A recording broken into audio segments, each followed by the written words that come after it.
hello, hello. I was telling Emily, I've got Emily Ellet here, and hello, Tad.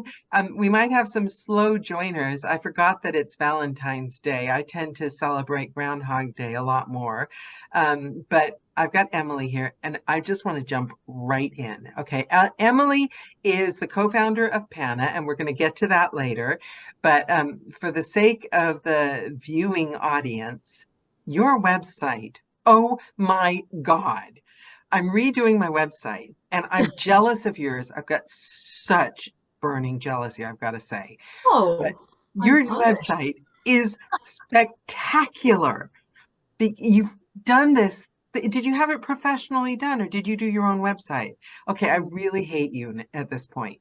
It was years of painful trial and error, and I tweak it regularly. So yeah, that's But do fair. you feel it's you? Your voice shines out, like Oh, thank you. really shines out. And so many things I want to ask you about, like, I mean, but that I think is the point of a website. I looked at your website and I thought, because you don't really narrate the same genre as me, you're a total different type than I am. But looking at your website, whereas you look at another narrator and you think, oh, wow, they're good. They're not really me, but they're good. But I looked at your website and I wanted to ask, wait, when did you start singing? When did you do this? When you really somehow managed to put yourself in that page. Oh my gosh, that is so. Thank you. You probably, as a fellow artist, know that when you create something, you're forever. They say Picasso was only done with a painting when they took it away from him. Like that's what I feel about my website. It's always like, oh God, that thing. Oh no, is it updated? Thank you. That really means a lot. Thank you so It's a much. big deal. It's because I recently trashed my website. I recently got rid of it completely and built a new basic one on Squarespace. And I might have a completely different person. If this isn't a subject, tell me and I'll edit it out. Um, Okay. are you the person that adopted someone as well? No, I was I've been a foster mom for a bit, That's but no, I that's haven't adopted. it was So, the foster. That's what I saw, yeah. which another thing I find fascinating and next level rewarding as a human being, it must be.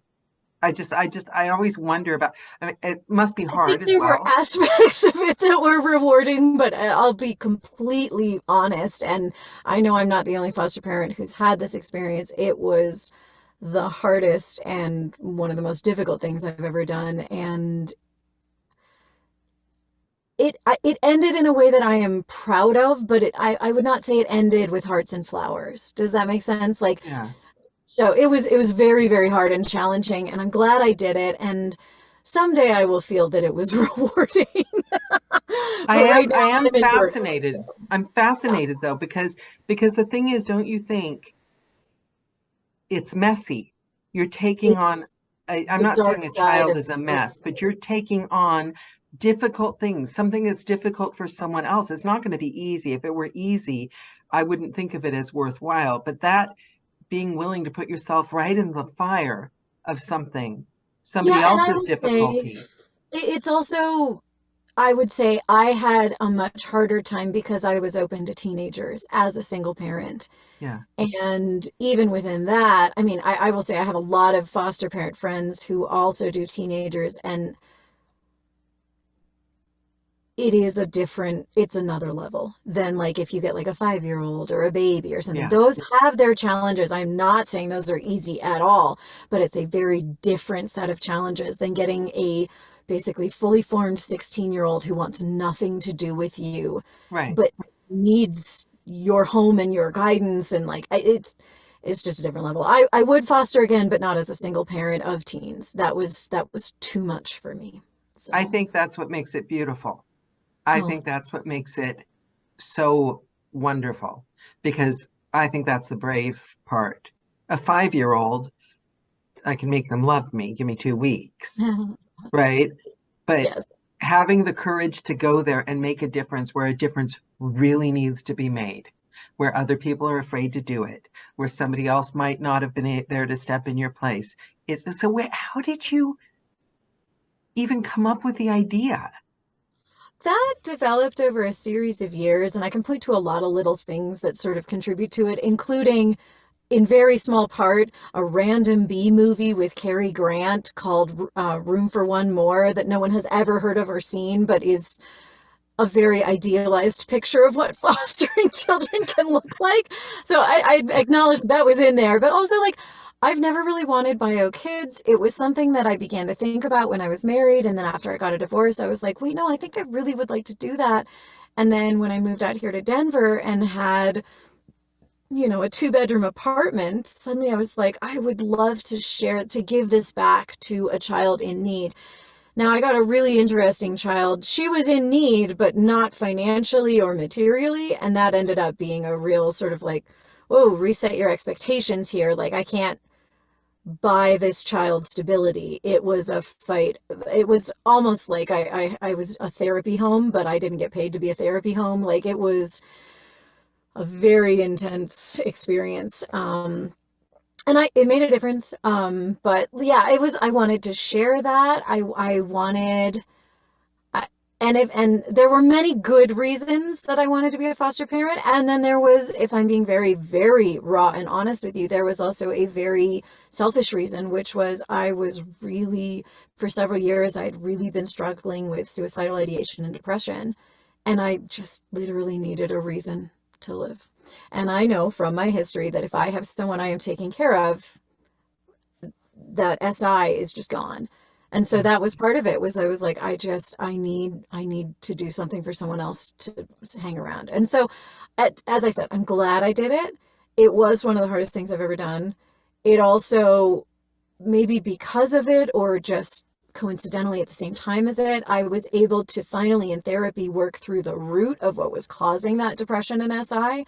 And I am so grateful to say that I think it is vanquished and that I will not ever have to struggle with that again for that reason. But yeah, it was a fascinating experience. And so that's, you know, there were a lot of good reasons. I want to make a difference in the world. I want to be open to teens who need it the most. Oh, you sweet, sweet summer child. And then also there were personal reasons that I needed purpose. But the fact that because I admire, that is the trait in people that I admire more than anything else. And that I try to challenge myself to do. Sometimes I fall short, sometimes I succeed. But a person that is faced with a choice or a difficult situation, and SI is like, I mean, you can't get more difficult than that, and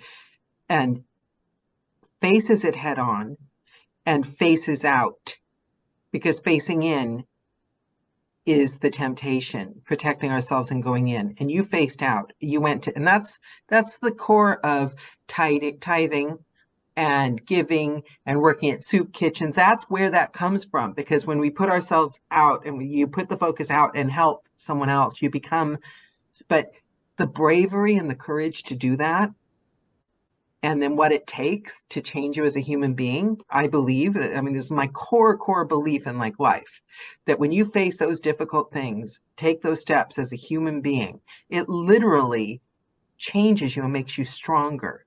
But you make that choice to do the hard thing. And 90% of people don't. I have to say, I was very much, if I'm looking back, I'm looking and realizing I was very inspired by several of my authors. I sort of ended up in one of my sort of lanes as a narrator is what I would call woke Christian activist nonfiction.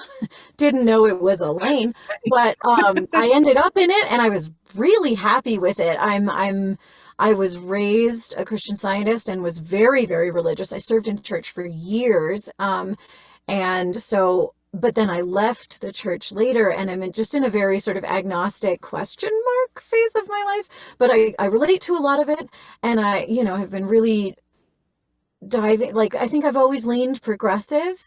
And even though I was raised conservative, I think I'm a curious person and I want to know why. And so it kind of makes sense that I ended up on the liberal edge of things. And so anyway, but some of these authors I'm reading, what they are doing is incredible. One, Lindsay Cranks, she's like focusing all of her like life's work on supporting and advocating for and having a direct relationship with the homeless population of Nashville. And Wow. like reading her memoir, biography, nonfiction sort of inspiration, it was just like, oh my God, like, wow, like she's done it. She's walked it. And just so many of the books that I've done have that sense. Her book was called Praying with Your Feet. And I was like really inspired by that to really live the change that I wanted to see.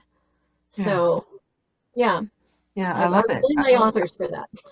Just, but you have to have had an internal strength, internal steel, and yeah, I think it's amazing. I've got to say, just that shines that, and I think maybe what I see in your website, and I think you know how they say, I was talking to someone today, a newer narrator, about you at some point you have to decide what kind of narrator you want to be, Mm. who you are at your core, and I'm not talking branding because I think that flows from you having a clear idea of who you are.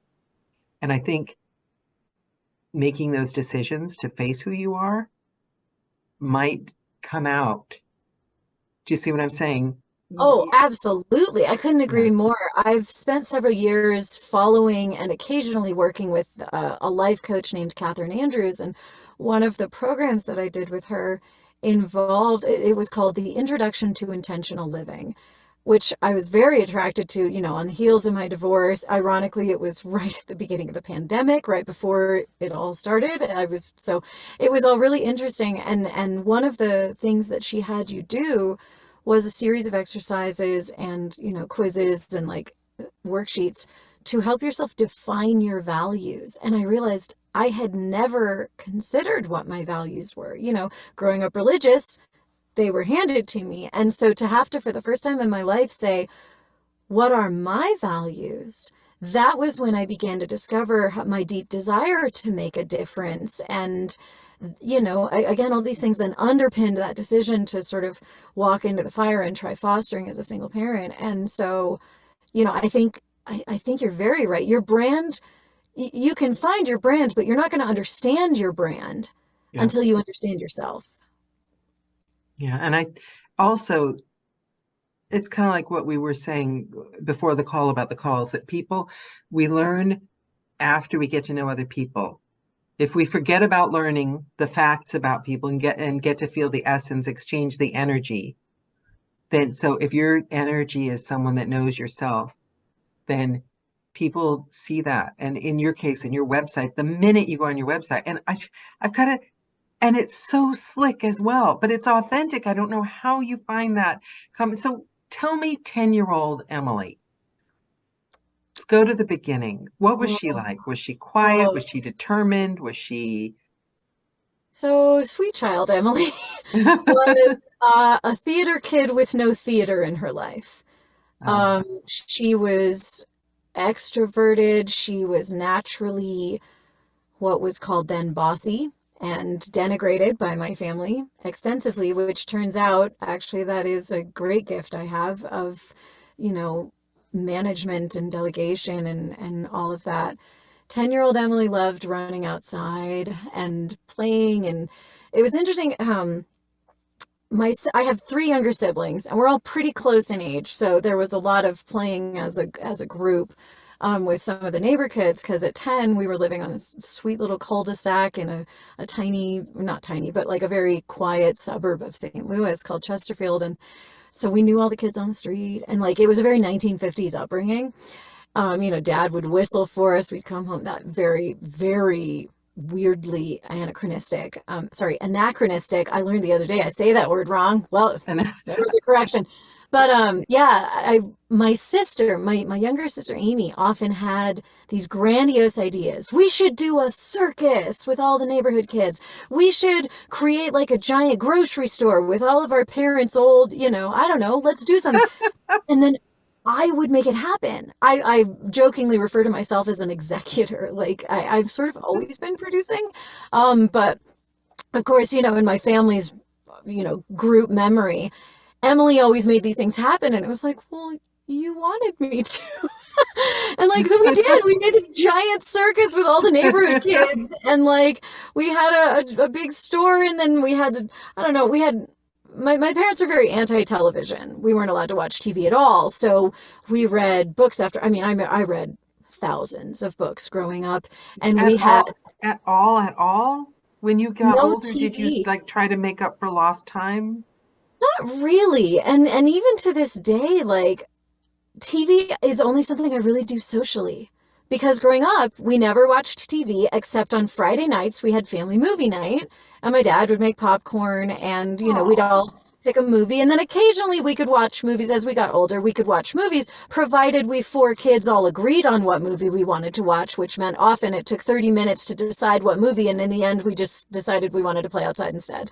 So like, but what we about school? Did that not cause you a problem at school? Like fitting, like did you not feel like you were My missing a big dad, part? so my dad was the primary caregiver at that point because he worked at the school, and so he was on the same schedule with us, and my mom worked retail, and so wasn't there as much. And so my dad must have decided the best thing he could have taught his children was it's cool to not fit in. I love your dad just for that. The TV thing Like, I've got issues with, but I don't know. Like, I always knew I didn't fit in. I always desperately wanted to fit in. And I also at the same time knew that if I wasn't fitting in, I was doing like I had to be doing something right because dad said that was a good thing. So there was always this tension between I want to be normal and I don't want to be normal. I'm not, I think at this point in my life, I am very comfortable being normal, but I was not very normal until a few years ago, I would say. Even then, I don't know how yeah, normal I am. I don't So, like normal. Normal bores me. Not so good career-wise, but yeah, normal is just drives me crazy. But so I love your father for that. We were raised by the TV. oh So yeah, a I'm lot of not, people were. yeah, like I can't even imagine. I can't even imagine a childhood without TV. Like I thought Lucy was my aunt.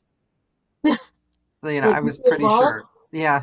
Oh God. See, now that's the interesting thing. When I got into high school, my parents divorced. Later they got remarried to each other. But my parents divorced, and for some reason both of them started watching TV. So at like the age of like 15, suddenly TV was acceptable, but it was still communal. Like that was when dad started showing us and still all the TV shows that we watched with dad were I Love Lucy, Hogan's Heroes, Beverly Hillbillies, like the 50s and 60s was all the Yeah. TV I watched. And then it wasn't until I was 17 and my mom decided, oh my God, John Ritter is in this show called 8 Rules for Raising My Teenage Daughter or something. That was the first time I ever watched like a live show that was contemporary. And then then I watched a season of Alias and a few others, but like, yeah, no, we didn't watch TV. I love that. I like Tad says Captain Kangaroo is the reason I have a standard American accent instead of the Virginia accent I grew up with. I can see that. The line I think you've just put that. I think that's why I've never been big on awards. I need to figure out the whole award thing and putting yourself out there and work wise.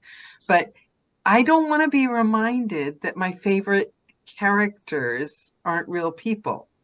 Oh. Like Mhm. I genuinely can still watch a show and I'm pretty sure that's life. Like, Yeah. you know, so yeah, kind of Is that disturbing. like the same? Like, anytime I watch Friends, it is very hard for me to fathom that even in its last season, those actors are younger and those characters are younger than I am right now, and my brain cannot process it. If I am watching Friends, those Oh characters my are 10 to 15 years God. older than me only. Only. Oh, I that's know. so disturbing. It's hard to, it's like your brain can't, like, or I watch old, like, oh my gosh, like old rom-coms, and I'm like, are they like 23? Like, in my head, they are adults, right? Yeah, But no, that's like Meg Ryan at like 23, and because you're they like, were adults when you saw. And I know I heard somebody on one of those Facebook groups said, and it's so true. It said, when I watch people on TV, and this is so true, I know I do it, guilty. When I watch people on TV, and they're old. And then somebody mentions their age and they're the same age as I am. And I think, oh my God, do I look like decades younger than my age? Because why do these people look so old? And it's a bit of a disturbing thing that if all of us think that, then it could be that we're wrong. Well, but there's also something to it though. Like old is what looks old changes with every generation Yeah. because the whatever the current old generation is when you're growing up, that's what looks old. Like I've actually been noticing this in my narration a lot. My grandmas and grandpas, I realized the other day, they're actually almost all of them end up in a transatlantic accent. It's like a gentle transatlantic. And I realized that the other day and went, whoa, because I've been grappling with, I know a lot of women, excuse me, men and women in their 70s who don't sound like this, dear. You know, they don't sound like this. Grandmas today kind of sound like anything, like they Yeah. there's no vocal differentiation, and I struggle with that as a narrator sometimes when I'm choosing voices. And I mean, obviously it depends on what the author has written, and if the author has written a doddering old grandma, I'll do it. But if the author has written like a cool grandma, it actually is really hard for me to pick what is their voice and how do I make sure that they're distinct, because Because you don't want to be patronizing either. because my brain thinks, oh, old person sounds like a 1950s Yeah. grandma. And we don't anymore. And I have not caught up with that in my understanding of But that. you don't have, see, the other thing, you might understand this. I didn't have kids. And I Mm. think that when you have kids, you you kind of I'm not saying you grow older, but you start seeing yourself as another generation. Whereas if you Mm. never have kids, you're never a That's a mother, a great point. grandmother. Do you know what I Yeah. mean? So like I'll never be a grandmother, thank God. But that's my personal choice. Do you know what I mean? But Uh-huh. it allows me to delude myself. I'm going to be like 99 years old thinking I'm the youngest girl in the room. But you're probably also going to, like, I also think very strongly that age is a mentality. Yep. You know, you just because you have a number does not mean you have to act that way. I loved actually for many years, one of my sisters used to say, this year I'm turning 3, next year I'm turning 14. Like she'd just pick a number and that was her age that year. And granted, she was in her 20s. And I always thought that was a really fresh way to do it, is just like, and it, how many times have I met, a 50-year-old woman who acts older than, this other 70-year-old woman I know. Like I've seen it too many times where age is the product of your decisions, not the number of years you've been on Earth. And it's also specifically because I don't know if I bring this up all the time. It's my favorite article in the world, and stop me if you already know about it. They did a write-up in the New York Times, I think, about it. This scientist brought a bunch of like 85 or something year old men into a facility, and they researched their past, and they made every single thing in that facility the way it was like when they were 30 or 40 or something. I might have the details wrong. The radio, the newspapers, the clothes, everything. And they took all their physical data before they went in. And when they came out after like a month or something, they were physically at least a decade younger. I've never And read that. I would love to read that. physically Oh, and mentally, send I'll that to find the me. article and I'll link it Oh, under the email when I post it in the group. It's my favorite article on earth. They were physically, literally, it was scientifically proven. But then the thing is, after living outside for about 2 or 3 weeks, all the benefits went away. yeah. They lost it again. So it really is, it's what you internally feel about yourself, and it's what the world feeds back to you about yourself. Um, um, Lauren says, I'm struggling with this right now because I'm doing a cozy mystery with 3 female characters, age 70 to 85, and one age 49. And see, I don't think I know 70-year-old women that don't sound old at all. I mean, Oh, I I do. sounded like this when I was 15. I Yeah. always had people thinking I was my mother when I answered the Well, phones. and that's the thing. Our voices, what I began to realize when I was kind of exploring that, like, why are all my grandmas transatlantic? Is because like we have the same voice and the same general style when we are 70 that we did when we were 15. Like it Yeah, really doesn't change. But that's why in our brains we're like, oh my God, that's so old. That like old people must sound to me transatlantic because that was, that generation that I knew in the 50s and 60s popular culture I grew up with. Like the older you got, the more you kept that you didn't lose the transatlantic yeah. really unless you're Elizabeth Taylor, and then my goodness, how many places her voices went. But like And that's why they look transatlantic. old. I've never Yeah, heard it. I never put that together because women, the way when you watch old movies, like the way the girls talked in like the 40s and 50s, I never thought transatlantic, but I always thought they sound like they're dumbing themselves down. They sound really a naive, lot of and interesting things. Yeah.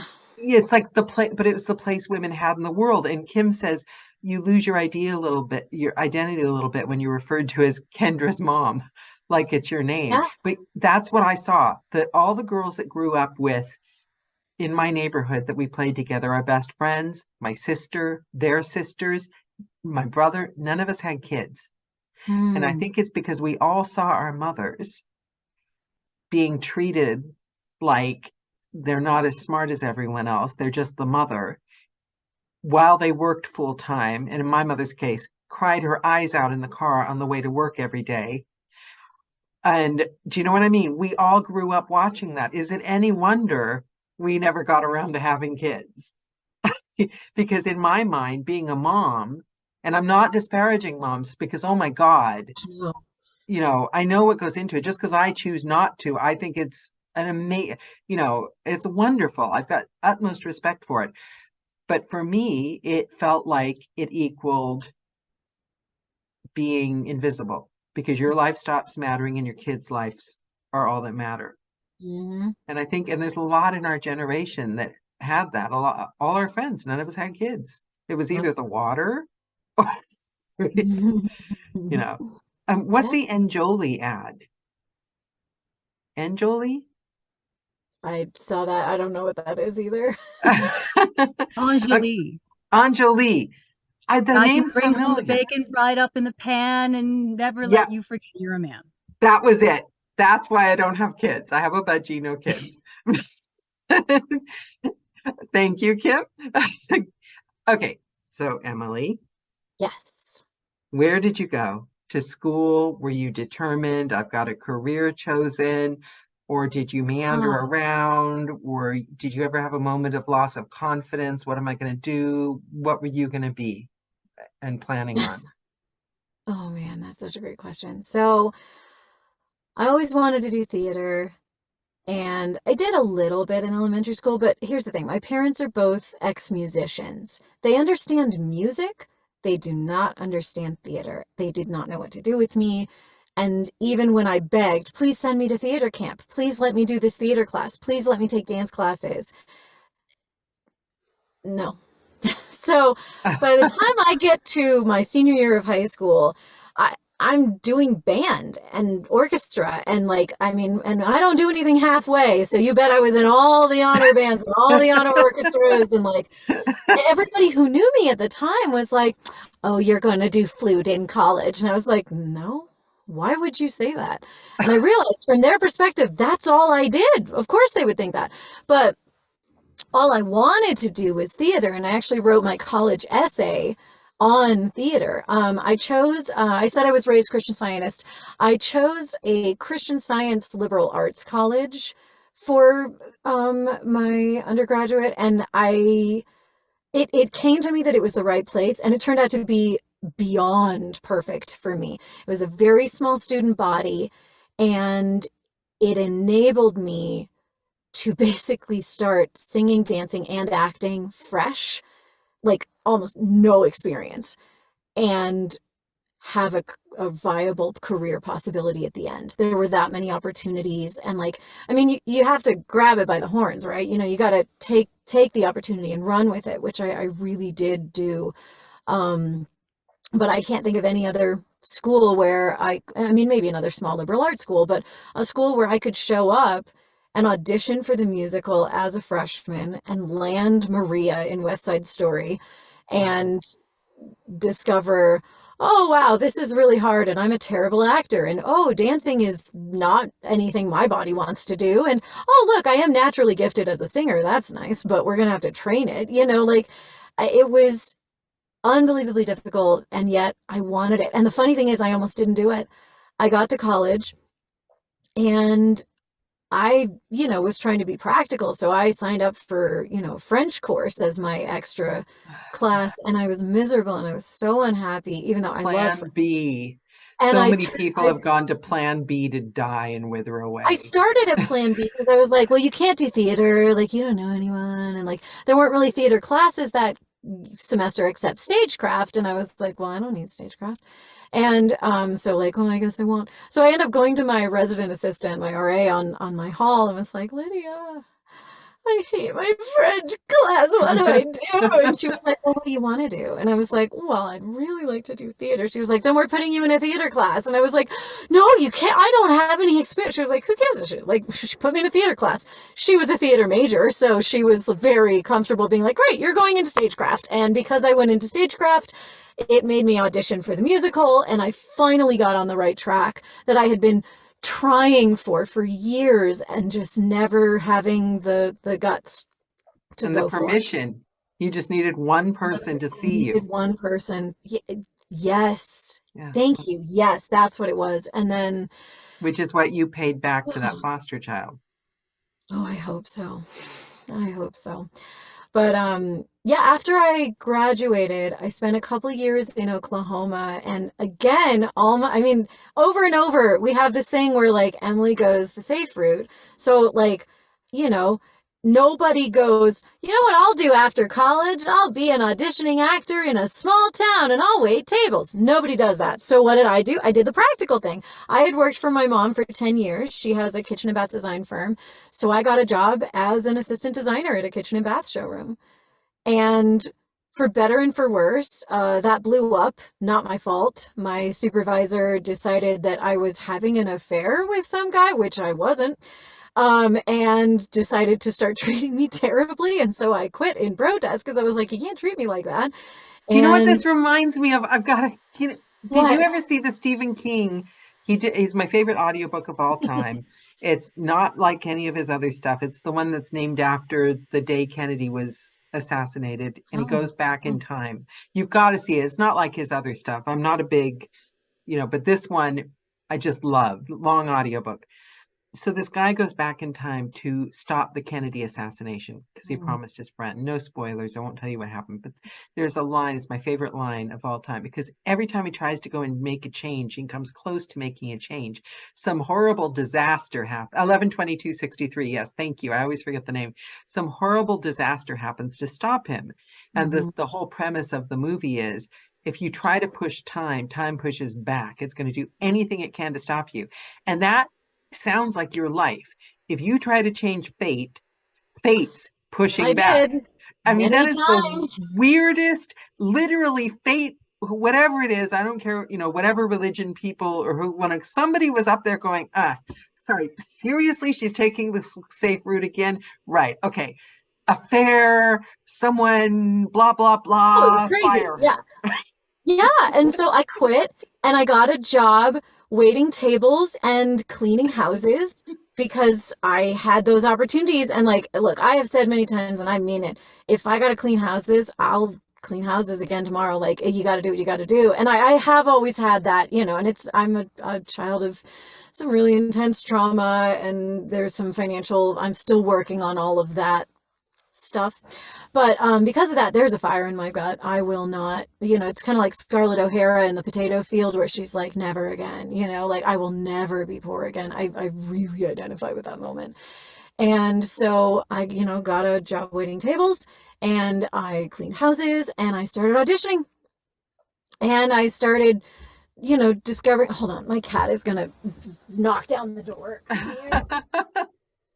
He's a big brat, so I'm just So anyway, I did theater for a couple years, and that's where I actually started narrating audiobooks. There was a Craigslist post for a local publishing firm that wanted on-staff narrators, and so I did, for $15 an hour, I did a series of, a bunch of kids' books, and I had no training. They just put me in a booth that was in the middle of an office. No joke. And they handed me a packet and were like, here's how you run Adobe Audition. And so I was recording, editing, mastering, splicing sound effects in, and like could I do it now? Not without that piece of paper to tell me. Brilliant training, though. I do most of it now. It was a trial by fire. Like the basics of sound editing, that's how I learned it. All right, you get to be on camera now. Oh, sweetie. He's Graham, and he's a big baby. It's nice to meet you, Graham. But you need to do good enough of a hug. And then, after a few months of that, I got married, or I got engaged, and then worked for a few months back at home, and then got married, moved to New York, and again, did not do anything theatrical because he was also an actor, and we were like, we can't both audition, we'll starve. And so we thought he had the better chance of making it in the business because he had better connections, better education. Like, turns out, unfortunately, he was not the better performer and had zero hustle, and that was a bad choice. But I worked as an office manager for a finance firm for 2 years. Oh God, I used to work as an office manager. That was like the Dante's Inferno to me. I mean, I felt very fortunate that I had an office of people that I loved, and I genuinely enjoyed my job. However, I was also massively depressed, and I didn't know it. I didn't have the language for that yet, but I would like come home and just sort of stare out the window for hours. And my husband at the time was like, "Are you okay?" And I was like, "No." He's like, "What's wrong?" And I was like, "I don't know." Eventually started training again, and then again, you want to talk about fate. The company I worked for had they lost 2 clients, and a bunch of stuff happened literally over like a weekend.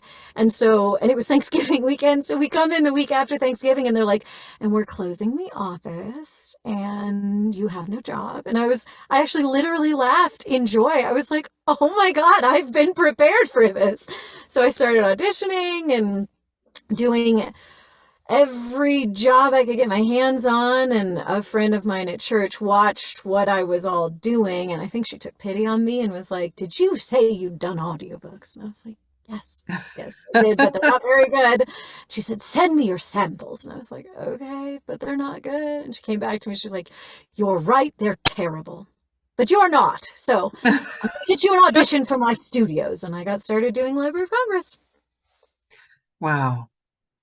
So I was not focused, even though I always wanted it, but I just kept being pulled back. So I had a guy on a plane tell me, one of those guys that's like starts to try to pick up on you, and then when he figures out that's not going to happen, he belittles you. Oh yeah. He told me that he said if I had really wanted to be an actress, I wouldn't be working in an office. He said you would have done it by now. He goes, so you don't have talent, because if you had talent, you would be doing this full time. Oh, no.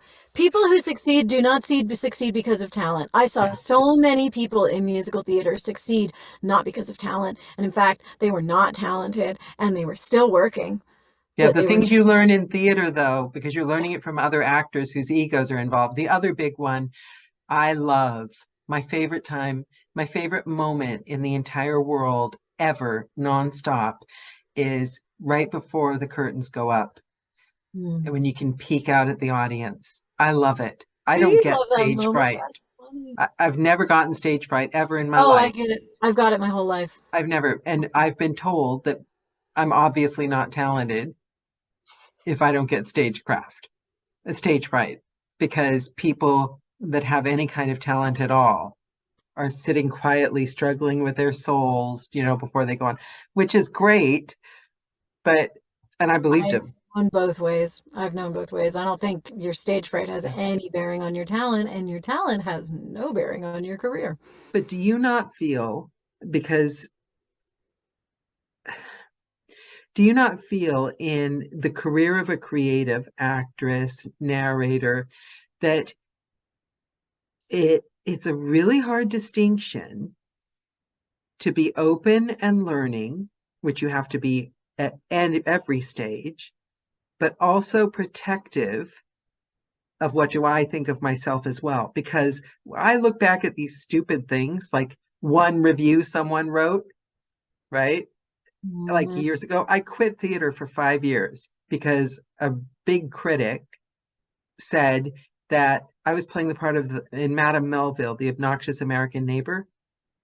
He said I had the most horrendous American accent and that my character was ridiculously obnoxious. The part was obnoxious American neighbor, and I'm American, So but you I nailed quit it. for 5 years. Oh, Because so how do you, I see so many people struggle with this. I don't have the answer myself. I just need to narrate so much that it doesn't matter what anyone says because I just need it. I have no choice. I have to do it. I can't not do it. What do you say to people and how to protect your ego but still be open to feedback and learning? I mean, therapy. Because if your ego is chewing on something that someone else says, all that is a sign that you don't trust yourself yet. And Yeah, that's good. I mean that at least that's been my experience is when my when when I get hurt or offended by something someone says, it's because I was doubting myself because I Yeah. wasn't sure. And I mean, I spent a long time being religious. I spent most of my life, 30 years of it, in fact, striving to be what God wanted me to be, which, I don't have an opinion on if God is or isn't real. I do have an opinion on the fact that the voice of God in my head was the voice of my narcissistic mother, and that's a very different thing. God, if God exists, is not that, and I know that. And so, but I spent 30 years trying to do the right thing that God wanted me to do, and it wasn't until and so as a result, for years, I was terrified I was doing the wrong thing. And of course, I doubted myself because I didn't know myself. You saying I clearly know myself well. Well, that is a long journey to find. And it literally started with my theater training in college, which ironically, even though it was a religious school, was where I began to learn so many things that ultimately kind of undid my foundation in my religion. Um, and a lot of it just had to do with beginning to listen to yourself. And like that was where I started meeting myself and getting to know myself. And then it was accelerated significantly when several years out of college, I did The Artist's Way by Julia Cameron. I Did you will get be a all the way devotee of through that. it? Have you? I've done it. So the first time I did it, I made it just over halfway and stopped. The second time I did it, I was on a cruise ship, working on a cruise ship, and so I had nowhere to go, and so I did finish it, and it was transformative. And Okay, then I have to get the stupid book out. I wish he'd just do an audiobook because it I have to exists, get it out. I keep but starting. you have to do the work, is of course the I problem. know that's the bit I keep stopping at. I read until That work is where you get to know yourself. yeah, and that's I've And got to it's scary. do it. And but here's the thing I often tell people when they talk about Artist Way, and a lot of people have started and quit and they feel such shame about it. And the answer is Yeah, you can't feel shame about it. It is she says in the intro, this is a transformational course. You will change by the end of it, and change is scary. And not all of us are equipped to change at that moment. And if you start it, that even in itself is a huge success because eventually you'll come back to it, and you'll come back to it when you are ready to change. But change is very scary. And, I mean, for me, The Artist's Way was pre-therapy, beginning to listen to myself, beginning to consider, oh, how did I get here? What were the foundational experiences that caused me?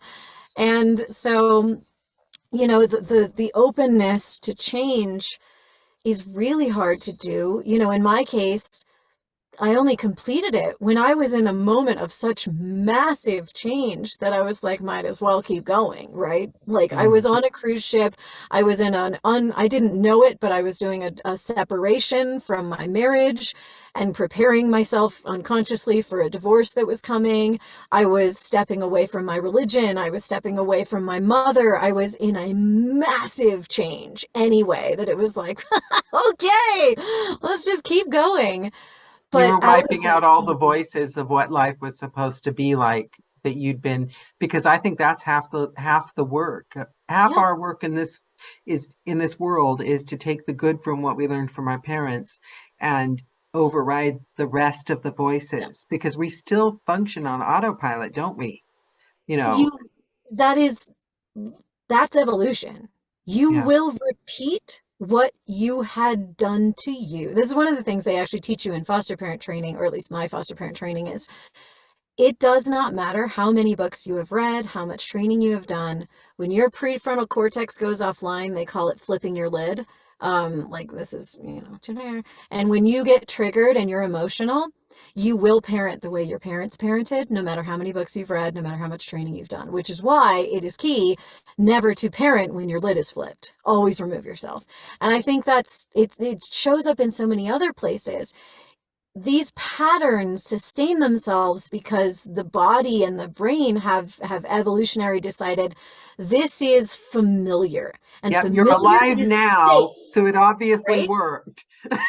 Right, familiar is safe. And Yeah. so to break that programming, you know, takes tremendous courage and persistence, because it's going to take a long time to reroute. It's doable. The brain is completely elastic. You can regroove anything you want, but it takes time and dedication, and that's really hard. And also looking in the, because it's what you said about the artist way, putting it into practice.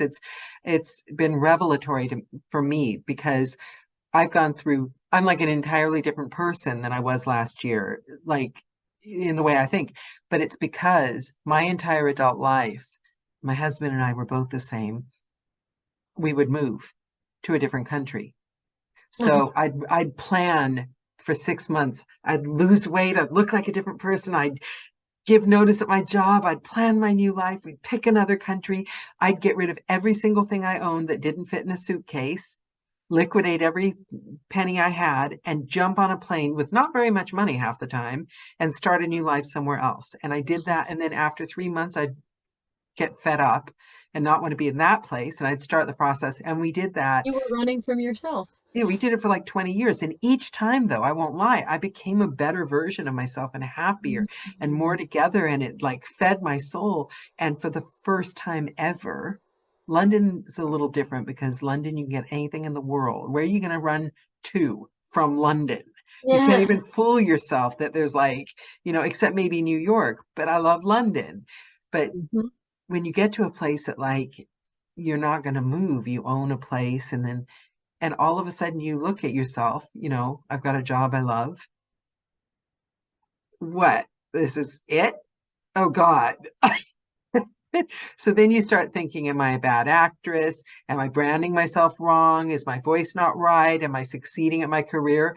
The voices and everything. I think that's the job for us, to tell other people's stories. You said your writers helped you with the decision of fostering.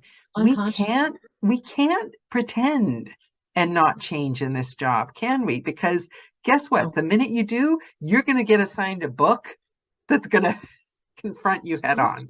Yes.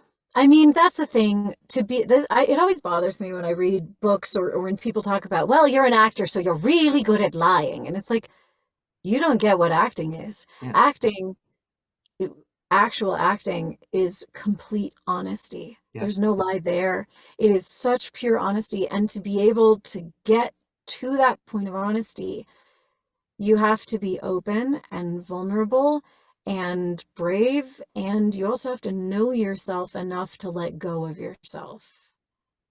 Yeah, because So, the audience will eat you alive if you're lying. The audiobook reviewers will eat you alive if you go in there lying. yeah. So it's occurred to me that I said to Emily, I promise we'll talk about PANA as well because it's very important. It's the whole point. I really want to talk about PANA. Let's just let me find out a few things Anna's about there. you. Sure.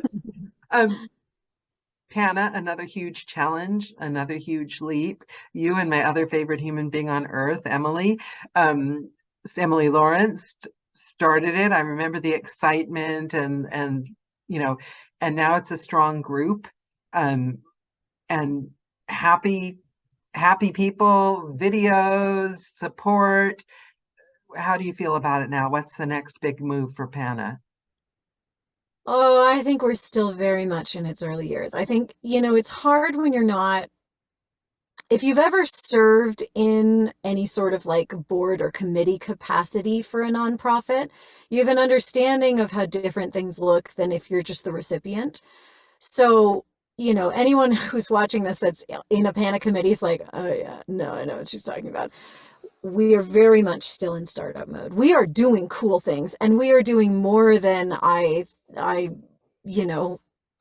thought might be possible at one point. So this is great, but also there's so much more that we are trying to do, and it's really hard. Only about 10% of the membership is volunteering.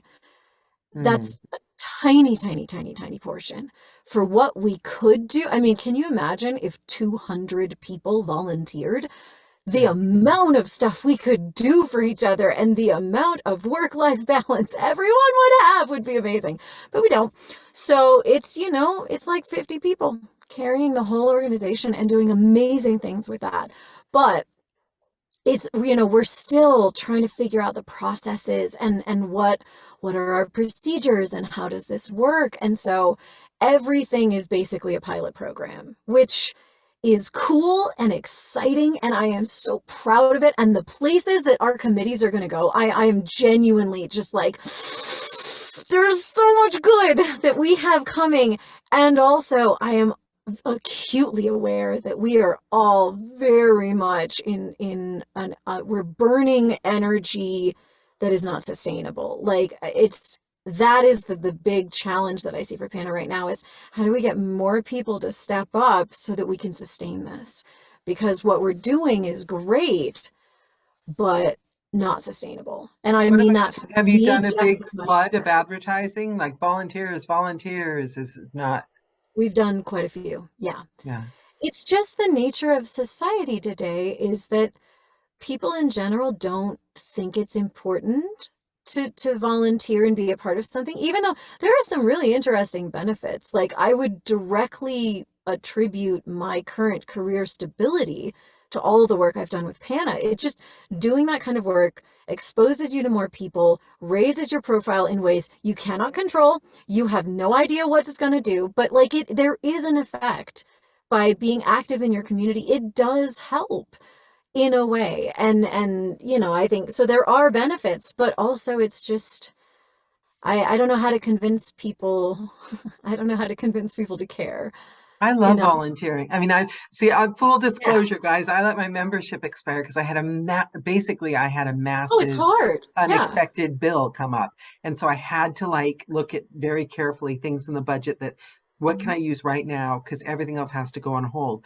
But I'm going to be back. And when I come back, I love to, I mean, I'm doing the mentor thing for APA, the volunteering I volunteered when I was like 10 years old. Yeah. Storyland. Well, and that's the thing. Most of the people that I tend to do this kind of work, you're like me in that you grew up volunteering. Like I said, I started in church. I was running our church youth group at 14 because the guy who I had a crush on, his mom said I would do a good job at it, and so I started, right? Like, and running events for like 20 kids, like at 14. So I've just done this forever, and I forget that if you don't grow up in that sort of practice, it's scary, it seems daunting, it seems like a waste of time. Like if you haven't done it, you're not going to want to do it. And to me it was like, oh, I can just give myself the job. I don't have to interview. I'll just give myself this job. Oh, I want to do that. I was a tour guide at, the old houses. I worked at, I've got somebody that says they've not volunteered because they feel new and therefore don't know enough to be useful. I mean, I'm, that's a very common thing, and I totally appreciate that. And what I would offer is, A, you would not believe, like, whether she feels that she's a new narrator or a new PANA member. she's not a new narrator. She's like she's a narrator. What I offer is basically anytime someone comes to the main PANA email, which I am currently moderating, and says, "Hey, I'd like to volunteer for PANA," I'm like, "Great. What are your past skills and experiences outside of audiobooks?" Right? Mm. Tell me what you've done in your other lives. Because if you are, well, I was the accountant for oh, great, do I have a place for you? And if they're like, well, I used to run like a children's theater company. Oh, you're really good at producing things. I think if you can give me a sense of what your skills are, I can help plug you into something. And Yeah. even if it's just, I don't really have experiences here, but I know that I really like, social media. Oh my God, do we have a place for you? Like, there are so many things we need that if someone can just give me a sense of what they like, I can help come up with a bunch of places to put them. And I do get when you join an organization, there is often it's the smarter choice to wait a little bit and see how things work. The difference is with PANA, we are not even 2 years old. There is no way things work. We're literally defining it. And so if you've got a volunteer spirit and you want to, be a part, you will literally be shaping the organization with us because we're not even a toddler yet. We're still like an infant. The way I look at it is what I say for the people watching this on YouTube for the next 60 years is you've come to the party, right? You don't know anyone. You don't feel like you're like a person that wants to talk to a lot of strangers. You're not sure what to say. You're a little intimidated. Go straight to the kegger and start handing out the cups, the plastic cups. You'll make a million friends, I'm telling you. Make yourself useful, volunteer for something, and suddenly you're in the in crowd. And It really that's the does key work to it. that way. Yeah. Yeah. So I think now I'm jealous. I want to volunteer. And I think I'm getting her name wrong. Is it Karin Gunderson or Karen? I think it's Karin. I haven't actually heard her say. She volunteers because she's setting up the socials for the UK for PANA.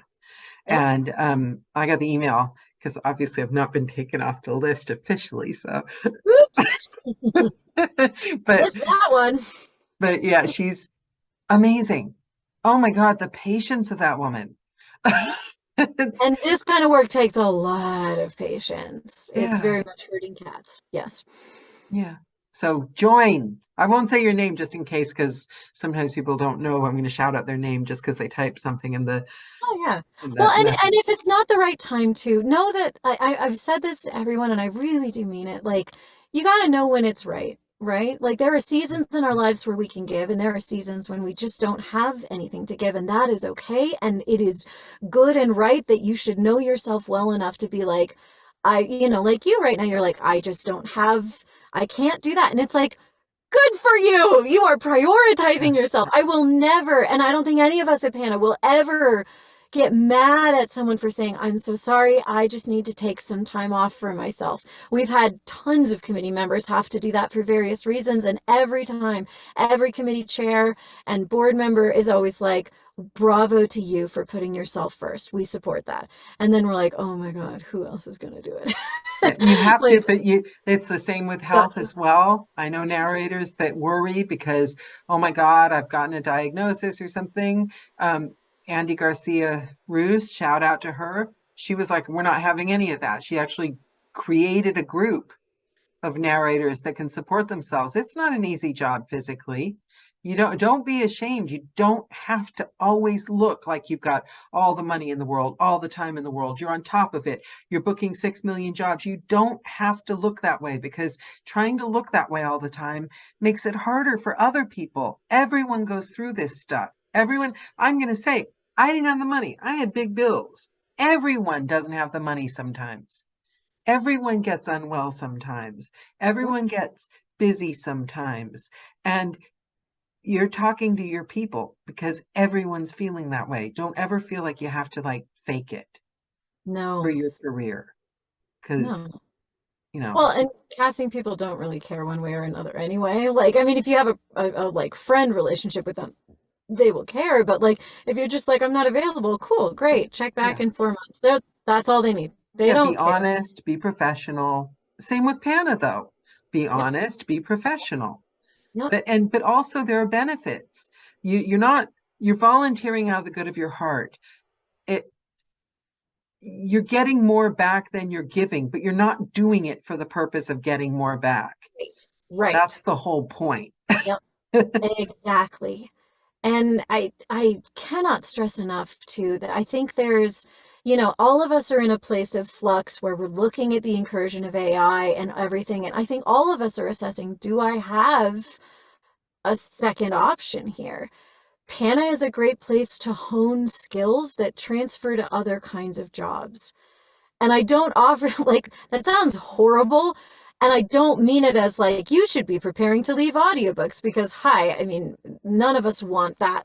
But if you're looking for a way to develop some skills, to have a second hustle or to have an option that just lets you not feel so darn trapped, volunteer work is actually a really great way to do that because you are concretely developing skills that transfer to almost any arena in the workforce. So Well, I don't also with offer, a community of people that are so creative, so accomplished. So, I mean, we all say, oh my God, fellow narrators, like, I mean, how many of us are not better people because of knowing each other, you absolutely. know? And then too, you are actively contributing. Anyone who is volunteering with PANA right now is actively contributing to one of our fundamental missions, which is to raise the human narrator.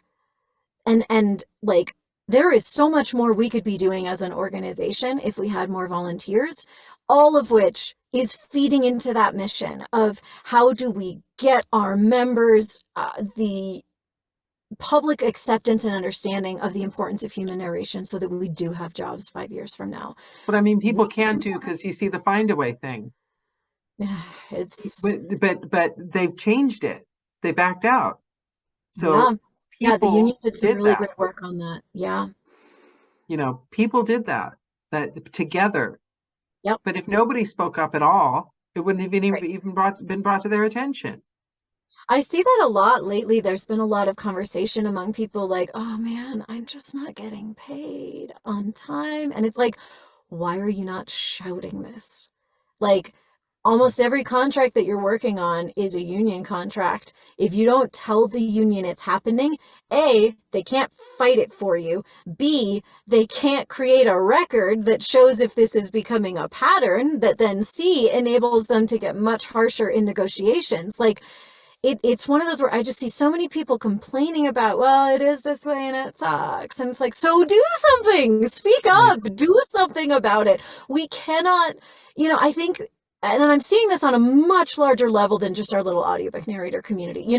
Tech is moving so fast and with basically no ethics behind it that it often feels, inescapable and you can't fight it. But But we're part of the narrative of shaping it right now. We're here and when the world's changing, and well, we've and got that's part voices. of the messaging. It's intentional. That is an intentional. You see this too with authoritarianism. There's a messaging that's like, this is inevitable. That's the Yeah. word I want. It's a feeling that it's inevitable, but it's not. It is being sold to you as inevitable. The moment we stand up, it changes. It's a Bug's Life all over again. You all stand up. We have more power than they do. We just have to stand up and talk about it. The moment you give into despair, that's the moment they win. Yeah. Because I'm very passionate about this. I'm so sorry on so many levels, politically, technologically, career-wise. This is we have been deadened for so long that it feels so worthless to fight. It's inevitable. We can't fight it. Pardon my French, but bullshit. But also, I don't know if Always. you read Johnny's recent blog, which I couldn't cheer on enough because this is how I feel. It's everything is it's when you come at things from a fear-based stance, you're already a victim. Okay, Yep. so Johnny's point, which I think is spot on, And also it ties into what you're saying. Volunteer. If you're a person that feels they can do 600 other things and diversify, strengthen those. If you're a person that feels that this is their one and only true love and they're never, you're going to have to pry their dead cold hands out of their booth, then you make damn sure that your craft is Level top. up, level You up, level up. spend every minute doing it. Do everything you can to be the strongest, the best, the boldest, and spread the word and shout how strong and good and bold you are, and how strong and good your craft is, and how you get new skills, you volunteer, shout about those skills. And to see what I'm saying, you're creating, Yes. not destroying. You're not going on there to like, we're supporting each other. Oh my God, we're so scared. These people are out to get us. And then what? You're going to make your 20 other friends that see that on Facebook feel scared for their jobs. And then you're going to spread fear. And then everyone's going to sit at home, what, whimpering? We're not in the victim club. We're creatives. I mean, how many of you had other careers your entire life and got the guts when the world changed, because it did recently with COVID and everything? How many of you are the people that got the guts? Well, I'm going to use this opportunity and make something amazing. I'm going to take a chance and create and follow a dream I've had my whole life. Well, this is the world changing again, and it's our chance to take a chance and do something amazing. This is a call out to, wow, this is weird. Oh, wow, look what they can do. I admire the work they're doing on that side, bit disingenuous. Look at what I can do. Yeah. Because if all of us shout, look at it's what you're saying. If all of us shout, look at what we can do at the same time, because we can make people cry and laugh and get them through illness and get them through death of a loved one. We talk in their ears every night when they go to sleep. We keep them company on their school run when they're terrified about going to work. That's who we are. And I don't hear those people posting that on social media every time an article comes out. I'm passionate in each individual. There's a strength and a positivity. And if you let yourself get carried away by this negativity, then you're not part of the solution. You are the problem. Mm-hmm. You know. Anytime you allow yourself to go fallow, and that looks like despair, that looks like hopelessness, that looks like whining without action, that looks like giving up, and just that is the moment that you are not contributing. I often used the analogy of that was given to me by a group I was a part of a long time ago, of my hands are on the wheel, right? My life, I want my hands on the wheel of that ship. And like that metaphor has actually proven really useful for a lot of things. Like in therapy, sometimes if my prefrontal cortex goes off or I get triggered or something, then I have to figure out, okay, I'm sitting over here on the side of my ship. Whose hands are on the wheel right now? Because we got to get her off. Like it's a very useful metaphor, but in your career and in life and in our freaking democracy, whose hands are on the wheel? Yeah. And if it's not yours, what are you doing? Put your hands on the wheel. It goes back to fate. If we're looking at fate, jumping in, look at how many times in your life you tried to make the bad decision. I'm not saying the bad decision. You tried to make the A different decision. And fate said, no, go here. And you could very easily have gone, no, I'm going to dig my heels in. Right. I'm going to play the victim. I'm too scared. But literally, life is handing us the power. Yep. Every day, you're getting an opportunity. Emily Ellet is sitting here saying, if you're a member of PANA, grab the reins, do something, make something, step up put your head above the precipice and be counted. She's sitting here saying this. So fate's given you a chance.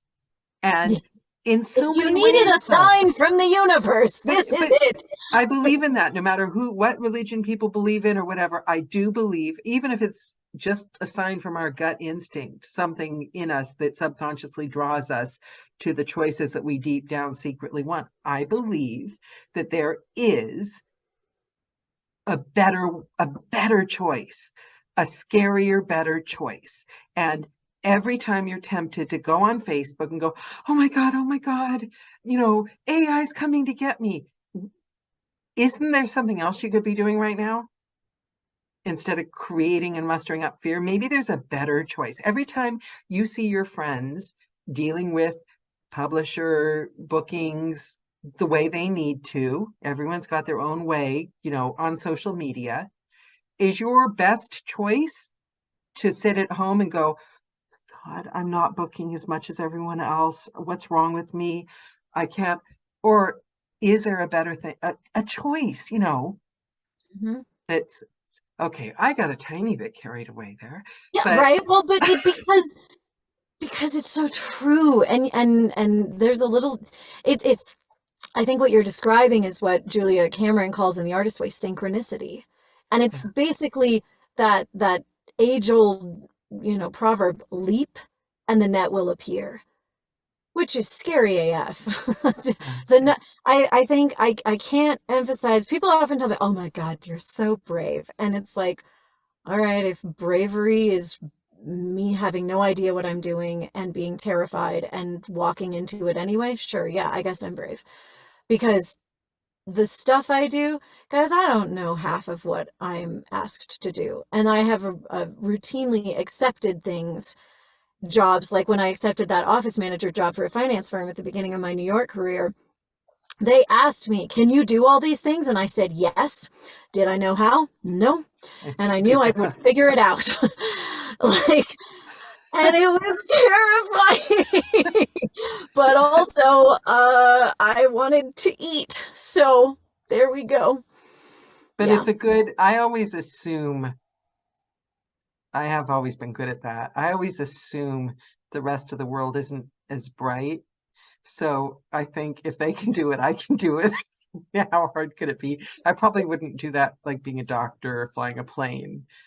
But I think you'd be amazed how many people, even at that level, the first couple times they do it, they don't know what they're doing either. We never do. Yeah. Until you've done it, you don't know what you can do. But we're talking to our crowd, because most narrators, you weren't born a narrator. I mean, nope.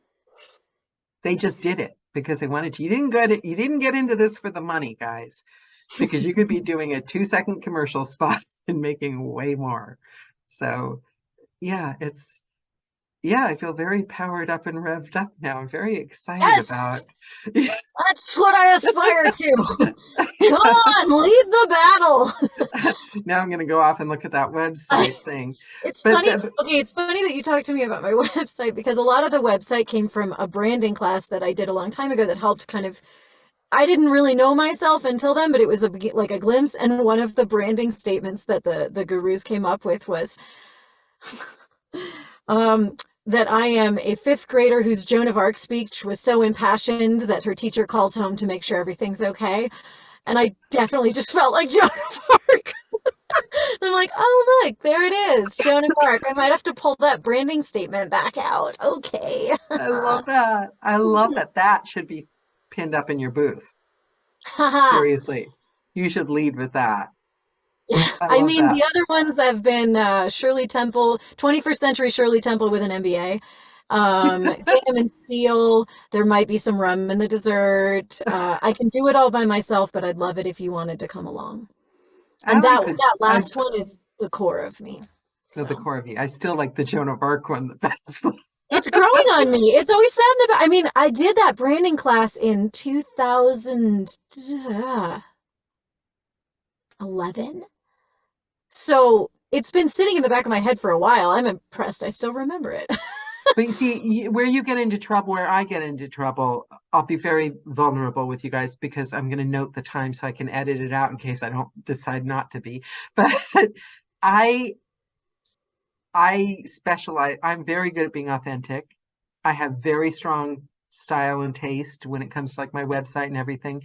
But the problem is when I go and I'm authentic, people, the reaction I normally get is, no, not that authentic. Be the real you, but be a different real you. And so when it comes to things with like career and you try to follow business advice, I keep having people talk about how successful Cup of Joe is, but that's because I only do Cup of Joe for the love of it. So there, it's pure intentions. It's exactly the way I want it. I've never even would stop and think about branding or anything. It just is what it is. But when it comes to your audiobook career, you have to take business advice as well. So when do you take, people look at your website and they're like, well, this is too bright. That's distracting. That's this. So I think that's where I admire the most about yours. I think you found a level of comfort with yourself. And some of that too was, again, that branding class I did, which if anyone's interested, it was the Sam Christensen image process. ooh, Great. Sam Christensen passed on a few years ago, but some of his acolytes are still doing the work, and I think it's really great. It's like a full weekend, and you come out knowing a lot about how other people perceive you and how that integrates with who you know yourself to be. Where was I going with this?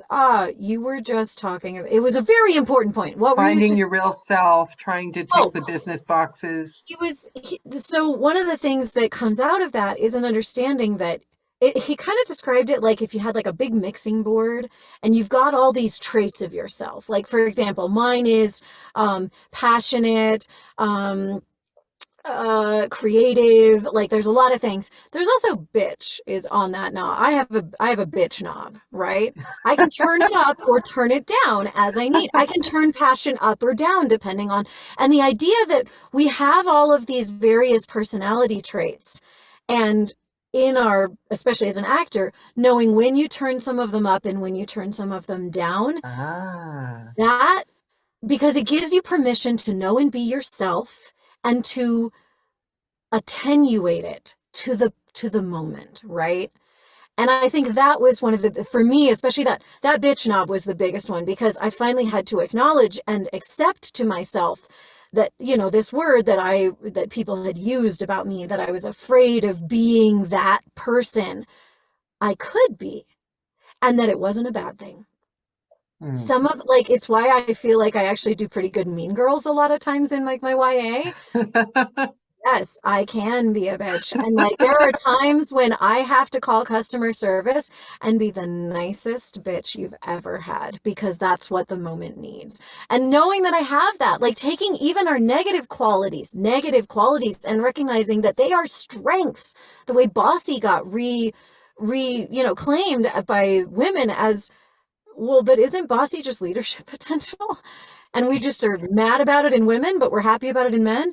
Like, Yep. if you can reclaim even your negative characteristics, like someone who's like, well, I'm boring. No, you're not. You are placid and thoughtful. And there is a place for that sometimes. all of them, you can choose when they show up and when they're useful. And I think reclaiming those is a big part of the way towards getting, and understanding that you turn the knobs depending on the situation you're in. Really that is helps. really fascinating. That's a really interesting way. I'm going to do a little exercise with that. I like that. Yeah. And I'm going to look up that website. So what was it called again? I'll put it in the chat really Yes, quick. please. Yeah, and I'll send you the chat after the call so you haven't missed anything. Image process. I don't quite remember what if I had a chance, I'd go grab the website for you and send you to it. But they do them virtually and in several of the large markets around the United States. They're really wonderful. Ken is the guy running it, and he's a doll. So, yeah, highly recommend them. I like that. Okay. Oh, I forgot. Yes. What? Quick sentence. If you could leave the audience that's going to watch this in 60 years with anything, what would you like them to remember from this call?